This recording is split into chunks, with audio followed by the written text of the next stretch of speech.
नमस्कार दोस्तों, आज की वीडियो में आपका स्वागत है। आज मैं बात करने जा रहा हूँ डोनर स्पर्म्स के बारे में।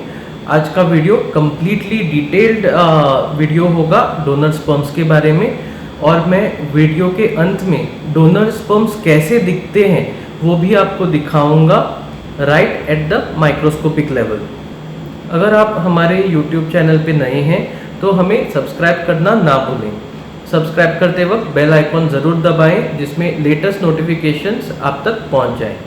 तो आइए शुरुआत करते हैं। डोनर स्पर्म्स के बारे में जनरली ज़्यादातर यूट्यूबर्स बात नहीं करते, मेनली बिकॉज डोनर स्पर्म्स को बहुत टैबू माना जाता है इंडिया में। पर डोनर स्पर्म्स के बहुत सारे साइंटिफिक फ़ायदे होते हैं। डोनर स्पर्म्स नॉर्मली किसी ऐरे गहरे आदमी के, मनुष्य के नहीं होते। स्पर्म डोनर बनने के लिए किसी आदमी को बहुत कड़ी परीक्षा पास करनी पड़ती है। नॉर्मली डोनर स्पर्म्स बहुत टेस्टेड रहते हैं।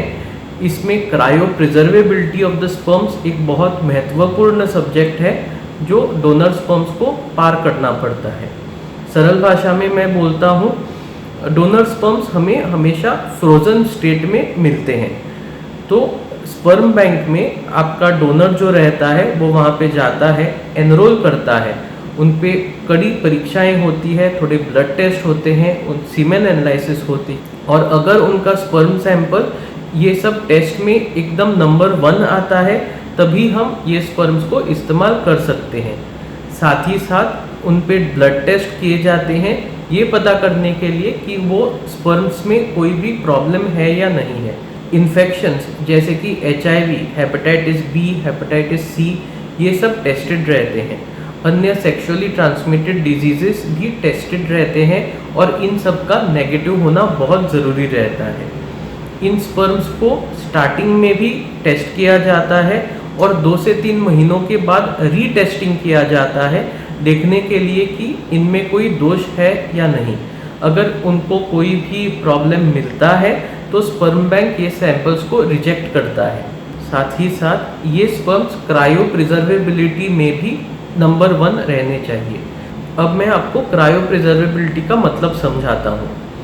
अगर हम किसी मर्द का सीमेन सैंपल फ्रीज करते हैं, यानी कि पानी से आइस बनाते हैं स्टोरेज पर्पस के लिए, तो उसमें थोड़ा बहुत स्पर्म डैमेज ज़रूर होता है। बाद में इस्तेमाल करते वक्त अगर इस स्पर्म सैंपल को थॉ करते हैं, जिसका मतलब है आइस से पानी बनाते हैं, तो इसमें वापस थोड़ा बहुत स्पर्म डैमेज हो जाता है। ये सब फ्रीजिंग थॉइंग करने के बाद भी ये स्पर्म सैंपल एकदम स्ट्रॉन्ग रहना चाहिए ताकि अच्छे से और जल्द प्रेगनेंसी बना पाए। बस उन मर्दों के सैंपल्स जो अच्छे क्रायो प्रिजर्वेबिलिटी डिस्प्ले करते हैं उनको ही अप्रूव किया जाता है। यानी कि आप सोच सकते हो, बहुत सारे कड़ी परीक्षाओं के बाद ही ये स्पर्म सैंपल को अच्छा करके घोषित किया जाता है। तो आप देख सकते हैं कि बहुत सारी कड़ी परीक्षाओं के बाद ही ये डोनर सैंपल को हम गुड सैंपल करके घोषित करते हैं। नॉर्मली ये सब सैंपल्स हम लिक्विड नाइट्रोजन में -200 डिग्री सेल्सियस पे स्टोर करते हैं। At this temperature sperms literally freeze हो जाते हैं और उनका जो लाइफ रहता है वो सस्पेंडेड एनिमेशन में चला जाता है, यानी कि उनकी जान रुक जाती है। पर जब हम इसी सैंपल को थॉ करते हैं, यानी कि -200 से वापस बॉडी टेम्परेचर जो 37 डिग्रीज है वहाँ तक लेके आते हैं, तो इनकी जान जैसे पहले थी वैसे हो जाती है। आप सोच सकते हो, दिस इज़ इक्वल टू आप कोई YouTube वीडियो देख रहे हैं और उसको सडनली आप पॉज भी कर सकते हो और थोड़े मिनट के बाद उसको वापस प्ले कर सकते हो। वीडियो जैसे था वैसे ही रह जाएगा। बिल्कुल इसी तरह फ्रीजिंग करते वक्त स्पर्म्स पॉज हो जाते हैं और जब उनको थॉ किया जाता है, यानी कि वापस गर्म किया जाता है 37 डिग्रीज तक, तो ये स्पर्म्स डायरेक्ट प्ले हो जाते हैं और जैसे पहले थे वैसे बन जाते हैं। You can say this is a great miracle of nature. अभी हम इसके एडवांटेजेस के बारे में बात करते हैं। डेफिनेटली आप मेरे चैनल पे लो स्पर्म काउंट का वीडियो प्लेलिस्ट देख सकते हो, जिसमें हम तरीके के ट्रीटमेंट्स के बारे में बात किए हैं जो लो स्पर्म काउंट या लो स्पर्म मोटिलिटी के लिए बनाए गए हैं। डेफिनेटली ये ट्रीटमेंट्स उन लोगों के लिए है जो खुद के स्पर्म से ही प्रेग्नेंट होना चाहते हैं, यानी कि खुद के स्पर्म के साथ ही बाप बनना चाहते हैं। पर कभी कभार ये सब ट्रीटमेंट्स उनमें भी फेल हो सकते हैं। डेफिनेटली मॉडर्न साइंस में ऐसे बहुत कम लोग रहते हैं जिनमें ये सब ट्रीटमेंट्स फेल करते हैं। डेफिनेटली ये भी जानना बहुत ज़रूरी है कि इतने एडवांस ट्रीटमेंट्स भी बहुत छोटे पॉपुलेशन में कभी कभार फेल हो सकते हैं। इनके लिए डोनर स्पर्म्स एक बहुत ही महत्वपूर्ण ट्रीटमेंट माना जाता है। दूसरी चीज़, डोनर स्पर्म्स से बने हुए एम्ब्रियोज हमेशा अच्छे क्वालिटी के रहते हैं, क्योंकि डोनर स्पर्म्स हमेशा अच्छे क्वालिटी के लिए सर्टिफाइड रहते हैं। अगर आप मेरे वीडियो पे नॉर्मल हस्बैंड सैंपल्स के वीडियो देखेंगे और आज के वीडियो में डोनर स्पर्म्स को देखेंगे तो आपको क्वालिटी क्या है ये पता चल जाएगा। नॉर्मली हमारे सेंटर्स में जो हम डोनर स्पर्म्स यूज़ करते हैं उनके काउंट्स एटलीस्ट 50 मिलियन के ऊपर रहते हैं, कभी कभार 60 to 80 मिलियन के पास भी रह सकते हैं। मोटिलिटी तो हमेशा 50% के ऊपर ही रहती है, जो बहुत ही इम्पॉर्टेंट रहती है हमें अच्छी फर्टिलिटी देने के लिए। साथ ही साथ सब टेस्ट किए रहते हैं और उनके सर्टिफिकेट भी हमारे पास रहते हैं। हमेशा डोनर स्पर्म्स यूज़ करने के पहले हमें ये जानना ज़रूरी है कि हस्बैंड यानी कि जो पेशेंट के हस्बैंड हैं उनके फेशियल फीचर्स और स्किन फीचर्स कैसे हैं, यानी कि hair colour, eye colour, skin colour.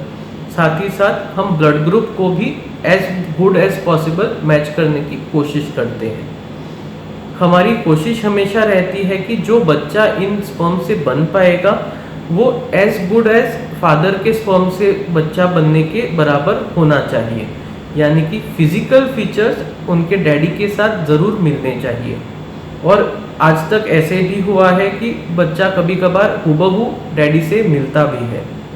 काफ़ी सारे स्टडीज़ भी हुए हैं जिसमें हमें ये पता चला है कि as compared to the husband sperm sample, donor sperm sample में IUI जब करते हैं तो अराउंड 5% एक्स्ट्रा पॉजिटिव चांस मिल जाता है, यानी कि ज़्यादा संभावना है कि डोनर स्पर्म से किया गया IUI में आपको ज़्यादा सफलता मिलेगी।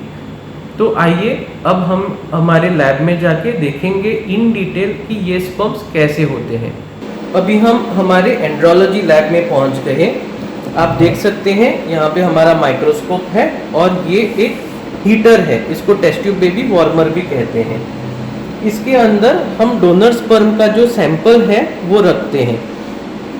डोनर स्पर्म का सैंपल ऐसे कंटेनर्स में आता है जिसको हम क्रायो वायल बोलते हैं। ये ऐसे स्पेसिफिक प्लास्टिक का बना हुआ रहता है जो -200 डिग्रीज तक भी ब्रेक नहीं होता और इंटैक्ट रहता है।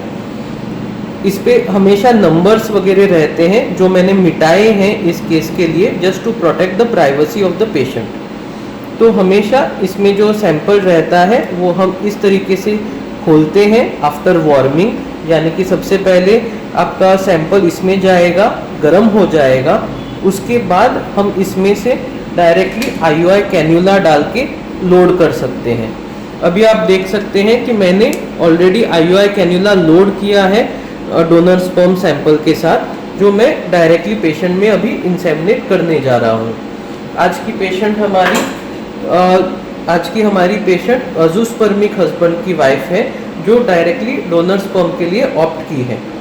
अभी हम दिखाएंगे आपको माइक्रोस्कोप में कि ये स्पर्म्स कितने स्ट्रॉन्ग होते हैं।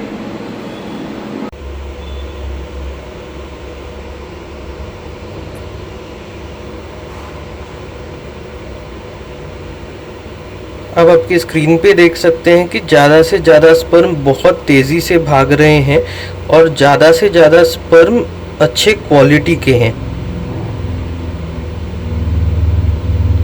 इन स्पर्म्स की मॉर्फोलॉजी बहुत अच्छी रहती है, यानी कि इनका आकार बहुत अच्छा रहता है और साथ ही साथ आकार अच्छा होने के साथ ये अच्छे स्विमिंग भी कर पाते हैं, तो इनकी मोटिलिटी यानी कि स्विमिंग एबिलिटी भी बहुत अच्छी रहती है। बहुत तेज़ी से ये स्पर्म फीमेल ट्रैक्ट के अंदर यानी कि फीमेल यूट्रस के अंदर तैर पाते हैं और बहुत अच्छा रिजल्ट दे पाते हैं।